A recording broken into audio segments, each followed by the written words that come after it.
네, CBS 라디오 박종현 판승부 2부문을 열었습니다. 트럼프 미국 대통령이 연일 그린란드 병합을 언급하면서 북극이 새로운 패권 경쟁의 장이 됐죠. 이 시간엔 서울대학교 통일평화연구원의 이문영 교수와 함께 그린란드 문제, 트럼프는 왜 이러고 있는 것이냐, 또 이러한 상황 속에서 우리는 어떻게 해야 될 것인가 문제 짚어보겠습니다. 교수님 어서 오십시오. 네, 안녕하세요. 예, 교수님이 관련 분야를 너무 잘 말씀해 주셔서 특별히 모셨습니다. 네, 감사합니다. 자, 일단 그린란드. 이게 무엇보다 언급된 시기가 중요했는데 트럼프 미국 대통령이 베네수엘라 공습을 해서 마두로 대통령을 체포한 이후에 또 언급을 해가지고 네네. 이슈의 중심이 됐거든요. 네. 왜 그렇습니까, 교수님? 트럼프가 트럼프 한 거죠. 트럼프가 그러면 사실은 예. 이게 어느 정도 좀 예견된 거라고도 말씀드릴 수 있는데요. 예, 그 12월 5일에요. 네. 백악관에서 네. 미국 그 국가 안보 전략 문건이라는 걸 발표를 했거든요. 예. 그게 이제 앞으로 트럼프 행정부가 이런 개념으로 외교를 해 나가겠다라는 거였는데 예. 거기에 가장 크게 중요하게 적힌 게 서방부는 미국 거다였어요. 아, 서방부가 우리 거다? 북미, 중미, 남미 이걸 말하는 거잖아요. 예. 그 외교 전략의 미국의 1순위가 서방군 우리 거다. 였고요. 그리고 실제로 이제 트럼프가 대통령 취임하자마자 예. 제일 먼저 건드린 게 이웃 나라였잖아요. 예, 맞아요. 예. 그 취임 첫날 멕시코만을 아메리카만으로 트럼프만이라고 하려고 그랬는데 참모들이 하도 말려서 트럼프만, 야, 네, 아메리카만으로 했다고 농담처럼 얘기하더라고요. 예. 그다음에 파나마 운하 중국 나가라 이랬고 캐나다한테 미국 51번째 주로 들어오든지 막 이랬고 그때부터 이미 그린란드 얘기했었고 예. 그러더니 지금 베네수엘라 친 거고요. 예. 그다음에 본격적으로 이제 마두로 체포해서 압송한 다음부터는 그린란드 얘기하고 있는 게 예. 다 그 서반구를 자기 영역으로 말하자면 이제 미국 거니까 예. 다른 나라들은 꿈도 꾸지 마라. 어허. 이제 이렇게 얘기하는 거인 거죠. 예. 그러니까 어떻게 보면 되게 예정된 수순 그 구체적인 방법은 정말 저희 놀랍지만요. 예. 일국의 대통령을 그렇게 해서 데려간다는 핀셋 같이 게 딱 뺏어 버리고. 네네. 예. 그건 놀랍지만 어쨌든 예견된 수순이었다라고 얘기를 할 수 있죠. 그렇군요. 또 지정학적 위치가 주목이 되는데 네. 이렇게 지금 뭐랄까 패권 전쟁의 중심이 된 이유는 어떻게 봐야 될까요? 그거를 보려면 예. 트럼프가 왜 이렇게 그린란드를 탐내나 왜 탐내나? 그걸 이제 네, 그걸 따져보면 알려주세요. 네. 그 이유가 나올 것 같아요. 네, 근데 네. 크게 세 가지인데요. 크게 세 가지. 하나는 안보, 안보? 하나는 그 자원, 예. 그다음에 이제 세 번째는 북극 지정학인데요. 예. 북극에서 패권을 확보하겠다, 선점하겠다라고 음. 하는 건데 예. 요거는 예. 좀 지도를 좀 지도를 보면서 보면서 하시면 지도를 유튜브 보면서. 네, 훨씬 이해가 잘 되실 것 같아요. 예. 그래서 일단 안보는 슬라이드를 많이 여기 준비해 오셨는데. 네네 슬라이드 하나가 빠져 2번 슬라이드를 보시면 예, 2번 이게 슬라이드. 네. 예. 교수님. 안보 예. 문제를 점이 많네요. 예. 네, 이제 이게 뭐냐면 예. 북극을 우리가 이렇게 위에서 내려다본 거예요. 북극해라고 써 있어요. 그죠? 네, 예. 그래서 가운데 이렇게 원으로 되어 있는 게 이제 우리가 흔히 얘기하는 북극권이거든요. 예, 예. 근데 제가 이렇게 집을 수가 없는데 아, 그러네요. 네, 예. 저 위쪽에 있는 게 알래스카거든요. 예, 초록색 점이 모여 있는 부분. 네.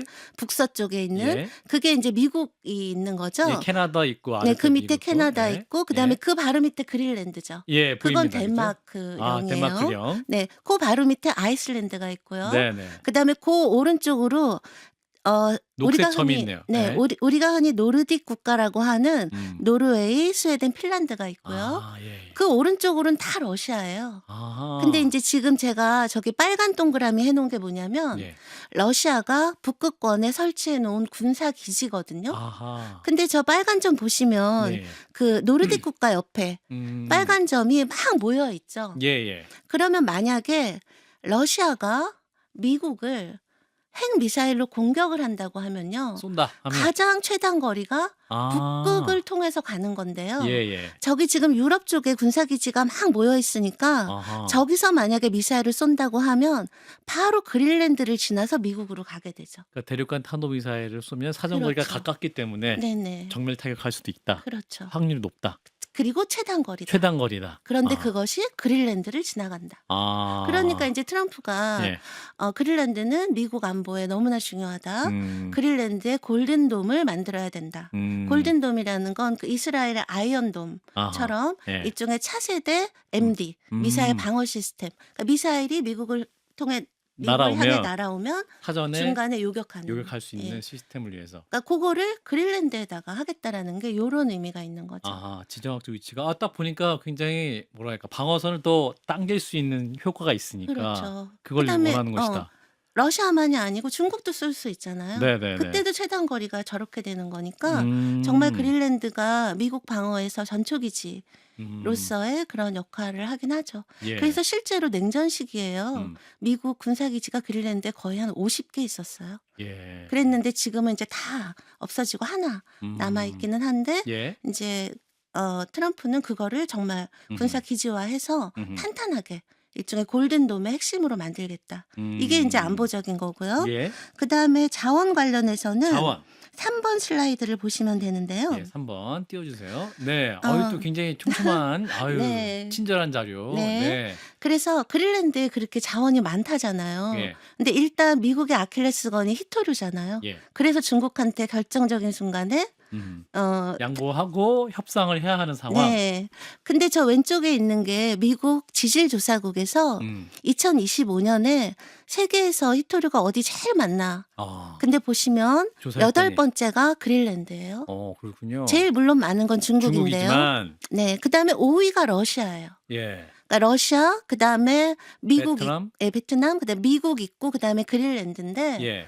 아시다시피 그린란드가 이렇게 채굴하고 재련하는데 환경 오염이 너무 크니까 예. 미국은 소송하다 끝난대요. 음, 그래서 예. 아무래도 그린란드에서 저걸 뭐 좀 하거나 음, 또는 이제 러시아랑 하게 되면 예. 히토류 중국의 히토류 패권에 대한 일종의 대안이 아하. 생긴다고 할 수 있죠. 예. 그래서 트럼프 구상에서 러시아하고 그린란드는 한편으로는 북극으로 만나고 한편으로는 자원 히토류로 만나는 거고요. 예. 오른쪽에 있는 건 그린란드인데요. 예. 저기 이렇게 색깔로 막 표시되어 있는 게 빨간색, 뭐냐면 연두색. 그러니까 우리가 왜 2차 전지나 전기 자동차, 배터리 이런 그 첨단 산업의 핵심 광물이 꼭 필요하잖아요. 그렇죠. 니켈이나 티타늄이나 흑연, 우라늄. 구리. 예, 그런 게 저기 저렇게 많은 거예요. 그린란드에. 예. 그다음에 이제 그린란드에만 저렇게 자원이 많을 뿐만 아니라 북극 전체로 따지면요. 예. 세계 미발견 그 석유의 13%, 세계 미발견 가스의 30%가 아직 북극권에 있다는 거예요. 예. 그러니까 그린란드를 전초 기지를 삼으면 안보 면에서도 자원 면에서도 이제 그런 큰 가능성을 볼 수가 있는 거고요. 그다음에 이제 세 번째가 좀 전에 말씀드린 그 북극 지정학인데요. 지정학적. 네, 네. 그거는 5번 슬라이드. 예. 보시면 교수님 강의를 아주 되는데요. 차근차근 잘해주시네요. 예, 지금 일타 강사를 만난 것 같아요. 네, 자, 그림 보고 있습니다. 네, 여기까지인데요. 예. 그러니까 북극권이 누구 거냐? 이런 관련해서는 예. 오른쪽에 하늘색이 러시아고요. 러시아. 하늘색이 아니라 녹색이라 청록색. 청록색. 네. 네. 그다음에 그 북서 11시 방향에 하늘색이 미국이에요. 알래스카. 예. 그다음에 알래스카 써 밑- 있네. 예, 그죠? 그 밑에가 캐나다, 네. 초록색이 그린란드. 그린란드, 노르웨이가 완전 환한 녹색. 그래서 이 북극해를 중심으로 해서 예. 일단 그 배타적 경제 수역이라고 하는 건 내 해안에서 200캐리, 그러니까 한 370km까지는 예. 그 안에 있는 경제적인 자원을 채굴할 수 있는 권리는 그 나라에 있는 거잖아요. 예. 그거 플러스 각 나라가 배타적 경제 수역만이 아니라 이 앞쪽도 내 거야 하고 막 지금 영유권 분쟁 다툼을 하고 있어요. 예. 근데 만약에 그게 러프하게 인정된다고 하면 지금 북극의 그 영유권은 크게 봐서 반은 러시아가 갖고 있는 거고요. 그러네요. 예. 나머지 반을 미국, 캐나다, 덴마크, 그린란드. 노르웨이가 예. 나누고 있는데 아하. 트럼프는 지금 서방군 내 거야 하고 있잖아요. 그렇죠. 그러니까 그린란드 미국이 가지고 그다음 캐나다를 가질 수까지는 없지만 서방구로서 만약에 미국의 영향력을 투사하면 러시아만큼은 아니어도 5분의 4는 가져갈 수 그렇죠. 있다. 그러니까 북극에서 탑2는 되는 거죠. 그걸 그런 노리고 포석이 있다. 있는 것이죠. 또 그림 보고 하니까 확실히 이해가 더 잘 되는 것 같아요. 네. 교수님 잘 가르쳐 주셨는데 사실은 이게 이제 미국이나 트럼프 의도가 그렇다 할지라도 이 공식적으로 덴마크 땅이잖아요. 그렇죠. 자치권을 갖고 있는데 네. 이를 듣고 있는 덴마크의 반응은 부글부글하죠. 부글부글합니까? 그래서 사실은 지금은 이제 그린란드 문제가 약간은 봉합된 상태예요. 예. 왜냐하면 트럼프가 막 관세 때리겠다고 음. 하고 말 안 들으면 음. 유럽 나라 아니면 군대 군사적으로도 할 수 있다 이랬는데 맞아요. 얼마 전에 다보스 포럼에서 예. 도대체 둘이 무슨 얘기를 했는지 모르겠는데 음. 그 나토 사무총장 예. 리테하고 트럼프하고 얘기를 하더니 예. 트럼프가 미국이 원한 모든 걸 얻었다. 관세 안 때리겠다. 군사적으로도 안 하겠다. 그거 안 해도 미국은 자원도 예. 그다음에 군사적인 면에서도 예. 독점적인 이용권을 얻었다. 막 이렇게 자랑을 했어요. 예. 근데 덴마크 총리는 예. 택도 없는 소리 이러고 주권 우리는 넘겨준 적 없다. 요 상태예요. 예. 요 상태인데 지금 트럼프가 딴 일로 좀 바빠졌어요. 아, 예. 이란 문제라든가 아하. 아니면 지금 미국에서는 예. 두 개의 아이스가 문제라고 해요. 예. 하나 IC. 아이스는 예. 그거죠. 그 국토안보부. 이민 세관 예. 그 뭐죠? 요즘 이민 살인 사건이 세관 났던. 조사국? 예. 그게 이제 예. 아이스잖아요. IC 예. 맞아요. 근데 이제 사람들이 그걸 비유하느라고 네. 요거 아이스, 예. 그다음에 북극 그린란드 문제도 아이스. 미국 이민세관 집행국. 그렇죠. 예. 그것도 철자를 따면 아이스. 아하. 북극 문제, 그린란드 문제도 아이스. 이 두 개의 아이스. 얼어버렸네 그것 때문에. 진짜 미치겠다 이러고 있거든요, 미국에서. 예. 근데 지금 그 이민세관 그 단속 과정에서 이제 문제 생긴 거 뭐 해서 지금 트럼프가 그린란드 문제는 약간 어허. 그러고 있는데 아직 봉합인 거죠. 봉합이다. 해결된 건 아니죠. 근데 이제 트럼프가 또 그린란드를 사버리겠다. 주민들한테 돈을 지급하겠다. 이것도 발언을 해가지고 또 일각에서는 또 그린란드에 있는 주민들은 트럼프를 또 지지하는 사람도 있다. 뭐 이런 얘기를 들리는데 뭐가 진짜인 거예요? 근데 이제 1월 달에 설문조사가 네. 나온 게 가장 최근이거든요. 예. 그게 덴마크 신문사랑 예. 그린란드 신문사가 같이 한 거예요. 아, 근데 그 설문조사에 따르면 아직도 그린란드 주민의 85%는 예. 미국 싫다. 안 간다. 일단 거기 찬성하는 건 6%밖에 안 돼요. 예. 근데 이제 문제는 어차피 그린란드가 덴마크도 식민지였던 거잖아요. 그렇죠. 그리고 지금 자치령이란 말이에요. 그다음에 그린란드 법상 그린란드 독립은요. 주민투표를 결정하게 되어 있어요. 예. 물론 덴마크 의회가 동의를 해주긴 해야 되는데요. 그 크림반도 아시잖아요. 예. 크림반도도 그때 우크라이나 자치공화국이었거든요. 예. 예. 그래서 거기도 주민투표에서 주민이 97%가 우리 러시아로 갈래 한 건데 예. 그때 우크라이나 법도요. 그렇게 맘대로 하면 안 돼요. 우크라이나 의회가 동의해줘야 되는데 예. 든든한 러시아 뒷배가 있으니까 그냥 가져가는 거잖아요. 네. 그러니까 만약에 그린란드 주민들이 지금은 85%가 반대여도 트럼프가 지금 10만 불씩 나눠주겠다 막 이런 얘기를 하잖아요. 사람당? 한 사람당. 그렇게 해도 전체 57억 불밖에 안 돼요. 인구가 5만 5천 명. 5만 7천 명. 5만 7천 명. 네. 이야. 그러니- 7천만이 아니라 5만 7천 명. 네. 예. 그러니까 얼마 안 되니까. 그렇죠. 트럼프가 또 비즈니스맨적인 그런 감각이 있으니까. 그러니까 막 이런 막 플랜도 얘기를 하더라고요. 네. 그러니까 막 너네 어차피 덴마크 애들이 너네 잘해주지도 않았잖아. 독립해야지. 그다음에 우리가 미국에 오면 잘해줄게. 이런 식의 당근 막 이런 걸 해서 네. 혹시라도 그린란드 주민들의 마음이 변하면 그러면 덴마크 의회가 막긴 좀 힘들죠. 왜냐하면 러시아가 든든한 뒷배가 있었듯이 예. 그것보다 더 힘이 센 미국이 미국이 있다. 만약에 아하. 뒷배가 있다 그러면 그렇군요. 근데 아직은 이제 그게 더 좀 앞으로 나가려고 한 트럼프가 좀 멈춘 상태다. 그렇죠. 그린란드 지금은 문제에서는. 그 좀 약간 잠잠해졌더라고요. 그러니까 말씀하신 유럽에서 굉장히 뭐랄까 이 트럼프의 유럽 관세까지 꺼내니까 굉장히 유럽 전체가 트럼프에 대해서 공세적으로 나오니까 네, 한 번은 물러났거든요. 네네. 그러니까 이 트럼프 스타일이 한 번 세게 얘기했다가 반응을 일단 보는 것 같아요. 반응이 또 막 세게 나오면 본인은 한 번 또 물러나요. 그러니까 이번에 약간 그런 방식이 아닌가. 네, 근데 우리가 이제 그래서 타코라 그러잖아요. 타코, 트럼프가 했다 타코. 네, 어. 그렇게 얘기를 하는데 또 마두로 하는 거 보면 어. 해갖고 해버리잖아요. 예. 이제 그러니까 요거는 좀 지켜볼 필요는 있는 것 같아요. 그리고 트럼프가 사실 그린란드 탐낸 건 지금 와서가 아니라 예. 일기 때부터였거든요. 맞아요. 일기 때부터였고 그다음에 트럼프는 부동산 업자잖아요. 예. 그러니까 예. 땅. 땅은 사고 파는 거야. 근데 예전에 덴마크가 사실 땅 판 적도 있어요. 미국한테. 예. 나폴레옹도 땅 판 적도 있고. 예. 예. 그러니까 어쨌든 트럼프가 그런 부동산 업자로서의 음. 어떤 땅에 대한 그래서 맨날 그렇게 얘기하잖아요. 임대는 안 된다. 매매를 해야 된다. 우리 주한 미군 거기에 대해서 유사한 얘기를 했던 것 네. 같은데 주일 미군에 대해서도 예. 그 덴마크 입장은 뭐 택도 없다 이렇게 하거든요. 덴마크도 그러면 그린란드를 통해서 얻는 이익이 많아요?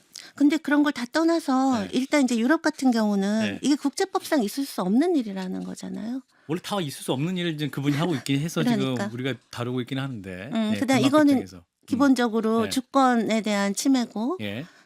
그렇기 때문에 이제 이거를 용납하게 되면 나쁜 선례가 생기는 것이고 예. 그다음에 러시아가 저렇게 전쟁으로 해갖고 우크라이나 우크라이나에 영토를 4년째 지금 전쟁하고 있는데. 그렇게 하는 걸 그럼 예. 우리가 어떻게 뭐라고 할 수 있느냐 막 이런 얘기도 하고 있기는 한데 예.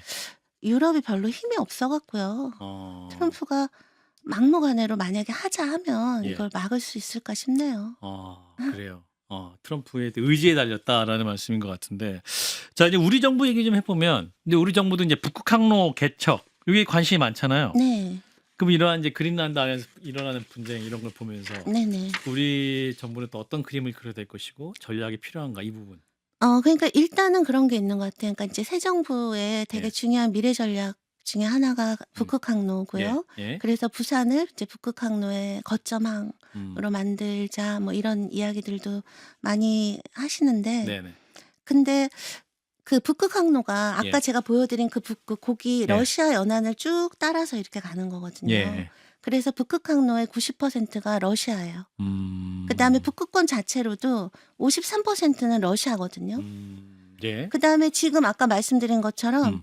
그 차가운 곳에서 지금 뜨거운 패권 경쟁이 일어나고 있는데 예. 우리가 북극 항로만 요렇게 띄어내서 할 수 있는 게 아니라 네. 그 북극권 내에서 지금 일어나고 있는 그 일종의 21세기 그레이트 게임 같은 게 일어나고 있는 거란 예. 말이에요. 그거랑 따로 떨어뜨려서 우리가 그걸 볼 수가 없어요. 음. 그러니까 물론 그린란드가 그러니까 우리 직접적인 일은 아니지만 예. 우리 북극 항로와 연결된 북극 패권의 항방이라는 면에서 예. 우리가 그걸 예의주시할 필요가 있고요. 음. 그다음에 이제 또 하나는 사실 근데 우리 북극 항로랑 관련해서는 트럼프의 움직임만큼이나 중요한 건 중국의 중국. 움직임이거든요. 예. 그래서 우크라이나 전쟁 일어나고 러시아랑 중국이 굉장히 친해져서 예. 사실 중국은 북극에서 1800km나 내륙으로 들어와 있는데도 예. 러시아하고 친해졌으니까 러시아가 지금 북극에서 누구도 넘볼 수 없는 리더십을 갖고 있는 건 맞거든요. 예. 거기 중국이 올라탄 거예요. 그래서 자기들도 아이스 실크로드, 북극 실크로드 이러면서 자기들이 준 북극 국가라고 얘기를 하면서 예. 지금 러시아랑 북극 개발을 굉장히 적극적으로 하고 있어요. 그러니까 그 움직임을 우리가 예의주시할 필요가 있는 것이죠. 북극 우리가 그럼 개발할 수 있는 거 어떤 개발할 수 있습니까? 시추? 일단 아까도 가스 개발? 예. 부산항을 얘기를 할 때 예. 그런 거점항으로서의 아하. 그런 우리 지위를 확보하는 것도 중요하고 예. 근데 지금 이미 중국하고 러시아는요. 예. 북극 익스프레스 넘버 원이라는 걸 이미 하고 있어요. 2024년부터. 예. 그래서 그게 내륙 철도, 그러니까 일부는 철도로, 나머진 북극 항로로 예. 해갖고 러시아와 중국 상하이를 예. 이어주는 물류예요.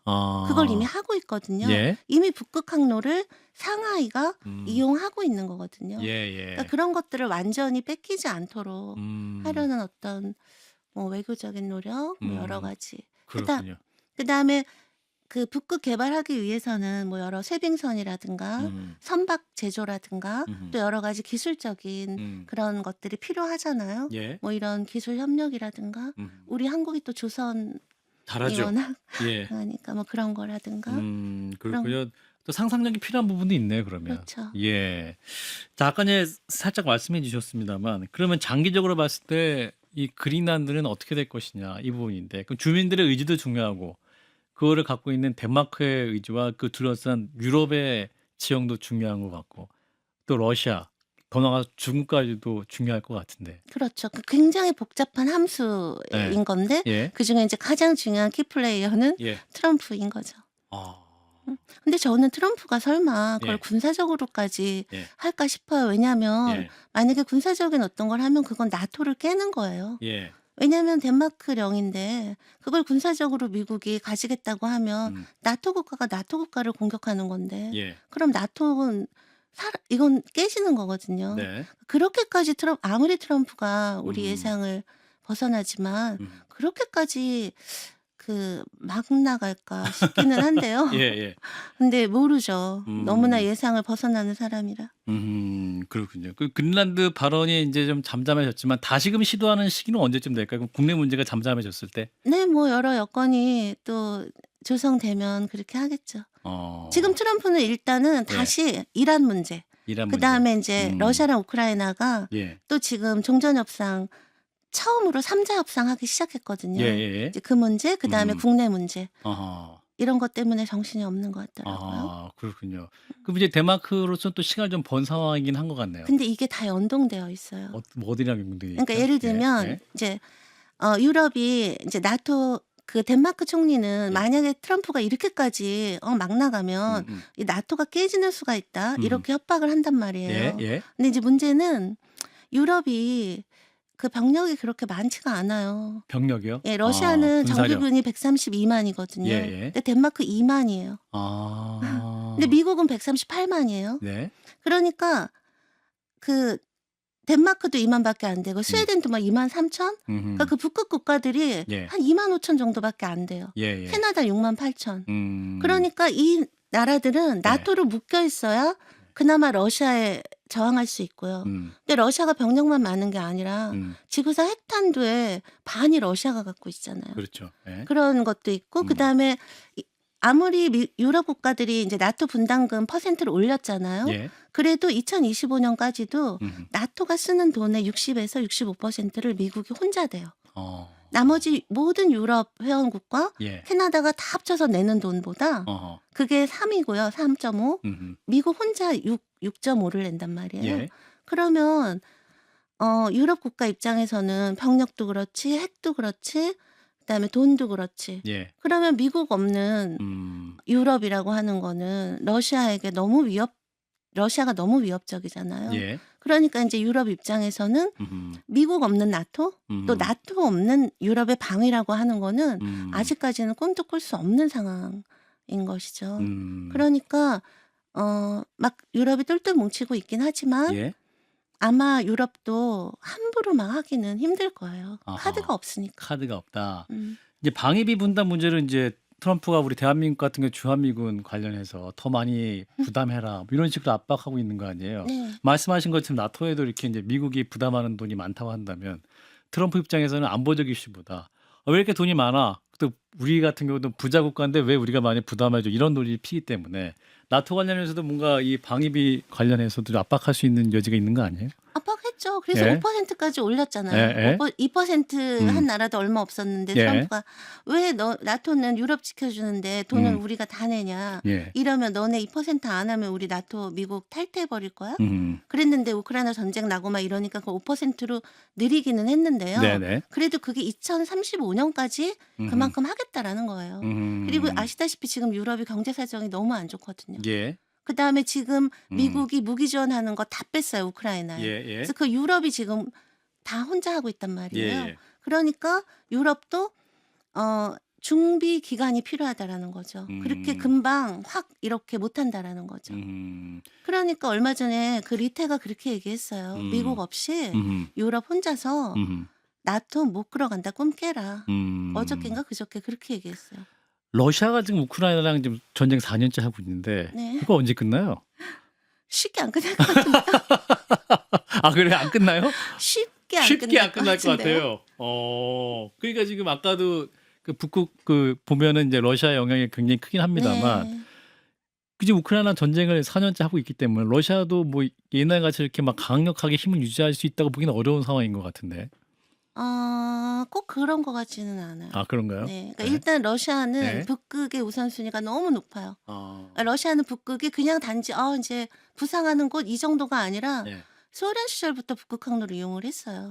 그리고 막 북극을 러시아의 미래라고 봐요. 예. 그래 갖고 막 20년 계획, 30년 계획 해 갖고 막 하고 있거든요. 예.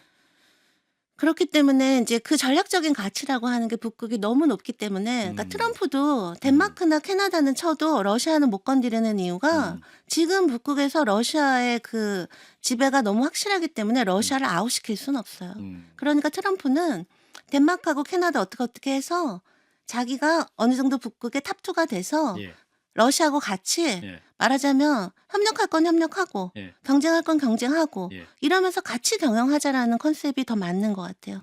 트럼프한테는. 네, 영향력이 좀 확대하자라는 건데 사실은 그 트럼프가 젤렌스키한테 당신 카드가 없다 이렇게 말했잖아요. 네. 러시아 그러면 트럼프의 진위는 무엇인가? 그 젤렌스키나 러시아와의 싸움 안에서 이 트럼프의 진위는 뭐예요? 트럼프 진위는 젤렌스킨 카드가 없고 예. 모든 카드는 러시아가 쥐고 있어라고 예. 생각하는 거죠. 예. 그러니까 트럼프는 사실 지금 전선 상황이나 그런 게 젤렌스키가 우크라이나가 이기기는 좀 힘든 상황이고 예. 지금 승자는 러시아거든요. 예. 그러니까 이제 트럼프는 그 국가안보 전략 문건에서도 우크라이나 전쟁을 빨리 끝내는 건 미국의 핵심 이익인데 이게 안 되는 이유는 러시아 욕은 한마디도 없어요. 유럽 때문이다. 유럽이 전선 상황은 이미 끝났는데 예. 비현실적인 기대를 갖고 있다. 유럽 정신 차려라. 현실을 인정해라. 이거예요. 예. 그다음에 젤렌스키에 대해서도 현실은 넌 카드가 없어. 러시아가 이기고 있어. 그러니까 지금 트럼프가 젤렌스키한테 뭘 또 압박하고 있냐면요. 돈바스 주라는 거예요. 예. 그러면 안전 보장해 주겠다. 다양한 그 방정식 속에서 네네. 또 그린란드 문제도 그 안에서 또 파생되는 상황 속에서 또 새로운 국면이 맞을 가능성이 높네요. 예. 교수님과 함께 다양한 문제 짚어봤습니다. 다음에 또 모시겠습니다. 네. 러시아 우크라이나 얘기로 서울대 통일평화연구원의 이문영 교수였습니다. 고맙습니다. 네, 감사합니다.